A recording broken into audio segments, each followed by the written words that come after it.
Hey everyone, thanks for coming to my channel, or thanks for coming back to my channel. I haven't posted a video for a while. I have taken on a huge project. I didn't like any of the pavers they had at the local hardware stores, and they wanted like $2 or more just for one little tiny square. So I decided I would make my own. So you're looking at about 4,000 to 5,000 pounds of concrete. And the tricky part about making your own pavers is that you only have so many molds, so you can only do so many at a time.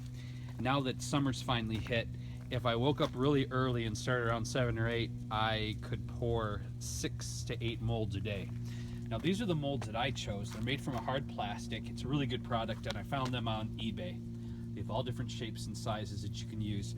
But I chose this one because instead of a press mold, it's segmented, which gives me more control on my spacing, and I thought it would also would have a less chance of cracking because we have a lot of rain and erratic temperatures here.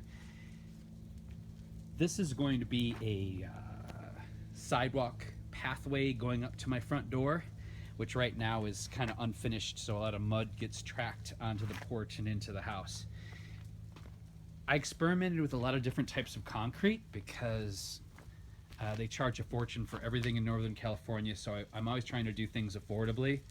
And what I found was a mixture of a really cheap concrete, even the fence post concrete, or this high strength concrete, which just runs you a couple bucks a bag, and get the 60 pound, and mixed with mortar mix.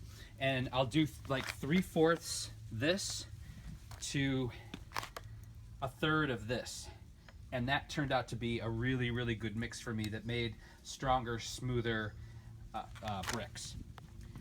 The next thing, you can't leave it in the mold for too long, and you have to just kind of eyeball it to see how much you can mix at each time. I found that at a 60-pound bag, I would use approximately a little more than half the bag, so about 30 pounds of concrete, and then about 10 to 20 pounds of the mortar mix. Now that doesn't make a lot of sense, but once you start mixing it will, and that did a little more than 2 molds, and if I had any leftover, I would use it to make something else or to patch in some bad bricks that I made. Next, I don't want to leave these just concrete colored, so what I'm going to do is I bought concrete stain, and I'm going to paint them. Now I had a hard time choosing a color. I wanted it to blend with the house but stand out, and I thought of using a red for the cross shape in the center here, and then I don't know, I just got kind of scared. So I decided to go very subtle. So I went with a moss green and a gray, which you can hardly tell the color right now out in the sun, and it hasn't dried yet. But it's very subtle. A taupe color, and it's going to be surrounded with this gentle moss green, and I think that's going to work really well. And that's it. The nice thing about making your own pavers, if you don't have a truck, is I would just pick up 4 to 6 bags at a time, and every day, make anywhere from 2 to 6, little by little. It took me a couple weeks, but I finally have enough, which is approximately 6 foot by 20, and they're solid, and it's going to look great. So once I get it in, I'll give you an update video. Take care.